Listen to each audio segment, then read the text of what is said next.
Olá, já imaginou estar na cara do gol, prestes a realizar o maior sonho da sua vida e simplesmente recuar no último segundo? Pois é exatamente essa a encruzilhada que uma nação inteira enfrenta em Números 14.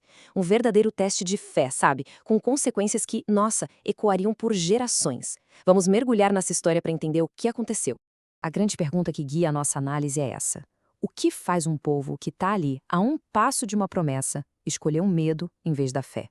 É um quebra-cabeça fascinante sobre a natureza humana, sobre confiança. Para a gente entender o tamanho da crise, a gente precisa lembrar de uma coisa. Os israelitas já tinham visto de tudo. Eles viram o ar se abrir, comeram um pão que caía do céu. Milagres não eram novidade. E agora eles estavam ali, na fronteira da terra prometida. A hora da verdade tinha chegado. E tudo começa com uma missão de reconhecimento. 12 líderes, um de cada tribo, são enviados para dar uma olhada na terra de Canaã. A tarefa parecia simples, né? Era só obter informações. Mas o relatório que eles trouxeram de volta, esse relatório iria definir o destino de uma geração inteira. E é aqui que o conflito explode. 10 dos espias voltam com um relatório simplesmente aterrorizante. Eles falam de gigantes, de cidades que pareciam fortalezas impenetráveis, de uma derrota certa. Mas outros dois, Josué e Caleb, que viram a mesmíssima terra, trazem uma mensagem de fé, de oportunidade. Pronto, o palco para o drama estava montado. E o que acontece quando o medo vence a fé? Bom, o relatório negativo foi como uma faísca em palha seca. Incendiou a comunidade toda e transformou o pânico em uma rebelião aberta. A reação do povo é chocante e revela uma profundidade de desespero impressionante. Eles chegaram a dizer que preferiam ter morrido no deserto ou até mesmo ter continuado como escravos no Egito. Isso mostra o quanto o medo distorceu a perspectiva deles, a ponto da escravidão parecer mais segura que a liberdade prometida. Então, o ponto crucial aqui é o seguinte: não era só pânico. Foi uma rejeição total da liderança divina. Eles chegaram ao extremo de planejar a escolha de um novo líder para levá-los de volta para a escravidão no Egito, ou seja, abandonando completamente a liberdade que tinham acabado de receber. Mas no meio daquele caos todo, daquela rebelião, duas vozes se levantam. Um ato corajoso de fé, que cria um contraste gritante com o desespero da multidão. A cena é de uma intensidade absurda. Moisés e Arão caem com o rosto em terra suplicando. Josué e Caleb rasgam as próprias roupas, sabe? Um gesto de profunda angústia, de vergonha pela atitude do povo. Eles imploram, tentam de tudo para reavivar a fé da multidão, mas a resposta é pura violência. A multidão se prepara para apedrejar os quatro. Eram vozes da razão contra uma turba completamente enfurecida. E nesse ponto de ruptura, quando a violência estava prestes a explodir, a história atinge o seu clímax com uma intervenção divina. O veredito estava prestes a ser anunciado.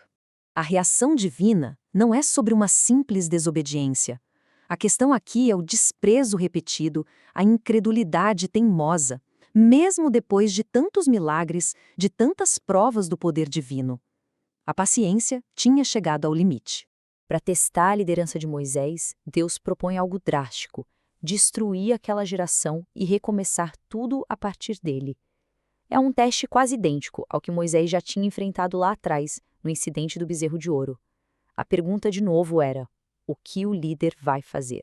E a resposta de Moisés é notável. Ele não apela dizendo que o povo merecia perdão.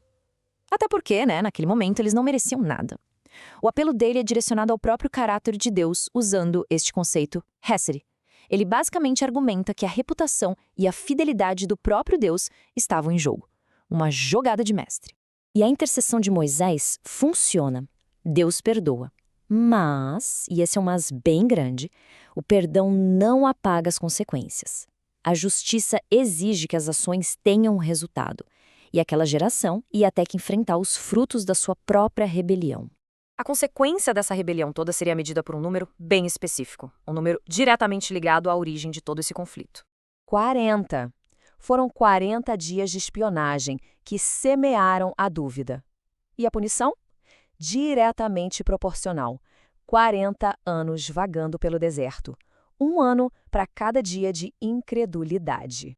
O julgamento final é bem detalhado. Os 10 espias que trouxeram o relatório do medo morrem instantaneamente, de uma praga. Toda a geração de adultos que se rebelou é condenada a vagar até a morte no deserto. E daquele grupo imenso de pessoas, só 2 homens, Josué e Caleb, teriam a permissão de entrar na Terra Prometida. Mas a história não acaba aí. Ela ainda tem um capítulo final trágico, que serve como uma lição amarga sobre o que acontece quando a coragem e a obediência chegam tarde demais. Quando ouvem a sentença, o povo tem uma reação surpreendente. Eles se arrependem do medo e, num arrobo de presunção, decidem que agora sim, agora eles vão lutar. Só que eles fazem isso por conta própria, contra uma ordem divina direta. Moisés avisa com todas as letras.